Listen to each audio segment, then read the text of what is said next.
नमस्कार दोस्तों, मेरा नाम डॉक्टर सुरेखा भार्गव है और हम आज बात करने जा रहे हैं एनीमिक लोगों की। एनीमिया जो होता है, जिसको होता है वो ही जानता है किस तरीके से ये उसको परेशान करता है। पर हमारे साथ इसी बीमारी पे बात करने के लिए और कैसे हम आपकी मदद कर सकते हैं, ये आपको बताने के लिए जुड़े हैं आयुर्वेदाचार्य doctor Ranveer. Doctor Ranveer, over to you. नमस्कार साथियों, आज हम बात करेंगे एनीमिया के संबंध में। एनीमिया एक ऐसी स्थिति या ऐसा रोग है जिसमें व्यक्ति के शरीर में आरबीसीज की संख्या कम हो जाती है, जिसकी वजह से टिश्यूज तक पर्याप्त मात्रा में ऑक्सीजन नहीं पहुंच पाती है और व्यक्ति कमजोर और थका हुआ अपने आप को महसूस करता है। आज हम बात करेंगे, बेसिकली एनीमिया 7 तरह का होता है, लेकिन आज हम बात करेंगे आयरन डेफिशिएंट एनीमिया के संबंध में। अब अगर मैं आयरन डेफिशिएंट एनीमिया के संबंध में बात करते हैं तो इसके कुछ लक्षण आपको दिखाई पड़ेंगे।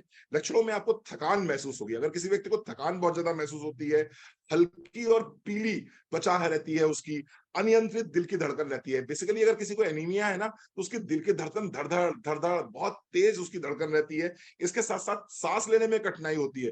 थोड़ा-सा भी सीढ़ी चढ़ गए, थोड़ा-सा भी चल लिए तो सांस फूलनी स्टार्ट हो जाती है, चक्कर आने स्टार्ट हो जाते हैं, कमर में दर्द बना रहता है, छाती में दर्द बना रहता है और हाथ-पैर ठंडे पड़ जाते हैं। अगर इस तरह की समस्या रहती है, तो निश्चित रूप से कोई व्यक्ति एनीमिक हो सकता है। सिर दर्द बना रहता है तो आप एनीमिक हो सकते हैं। मैं आज बात करूं तो हिंदुस्तान में लगभग 60 से 70% फीमेल्स एनीमिक हैं। मैं बात ये बहुत गंभीरता से कह रहा हूं, पूरे होशो-हवास में कह रहा हूं। 60 से 70% फीमेल्स एनीमिक हैं। ये अलग बात है कि उनको पता नहीं चलता। जब उनके कलर में उनके जो कलर में हल्का सा पीलापन आना शुरू होता है, तो उनको लगता है शायद वो गोरे हो रहे हैं। उनको लगता है शायद उनकी फेयरनेस क्रीम काम कर रही है। सच्चाई ये है कि ये फेयरनेस क्रीम की वजह से आप गोरे नहीं हो रहे हैं। बेसिकली आप एनीमिक हैं, इसलिए आपको लग रहा है आप गोरे हो रहे हैं। तो अपना हीमोग्लोबिन टेस्ट कराइए और आप पाएंगे कि निश्चित रूप से आपका हीमोग्लोबिन 6%, 7%, 8%, 9% है, जबकि एक स्वस्थ महिला का हीमोग्लोबिन कम से कम 11.5% होना चाहिए। मैं फीमेल से एक चीज कहना चाहूंगा कि अपने स्वास्थ्य का विशेष ध्यान रखें, अपने खाने पीने का विशेष ध्यान रखें, अगर आप एनीमिया से बचना चाहते हैं। और इसके साथ साथ में अगर आप चाहते हैं कि आपको जीवन में कभी एनीमिया हो ही ना और आपका चेहरा पीला ना हो बल्कि गुलाबी हो, तो उसके लिए मैं कुछ प्रोडक्ट सप्लीमेंट्स आपको सजेस्ट करना चाहूंगा। पहला प्रोडक्ट है iron and folic acid. Iron and folic acid एक टैबलेट दिन में एक बार भी ले सकते हैं और ज्यादा एनीमिक है आप तो दिन में 2 बार ले लीजिए। खाना खाने के बाद लीजिएगा। कैल्शियम और आयरन के बीच में 2 घंटे का डिफरेंस जरूर रखिएगा। दूसरा प्रोडक्ट है विटामिन सी। अगर विटामिन सी के साथ में आयरन लिया जाएगा तो निश्चित रूप से आयरन जबरदस्त तरीके से काम करता है और इसकी जो एब्जॉर्बिलिटी है वो बढ़ जाती है।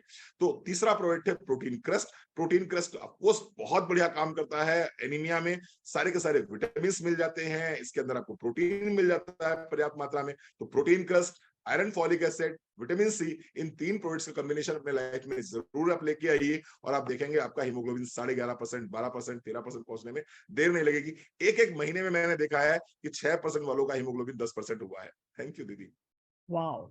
एक-एक महीने में, अमेजिंग! इतना छोटा-सा इलाज है, पर इतना इग्नोर्ड ये टॉपिक है। हमें पता होता है हमारा 10 चल रहा है, 9 चल रहा है, 11 चल रहा है, कोई बात नहीं, क्या फ़र्क पड़ता है, पर वो बाद में फ़र्क पड़ता है।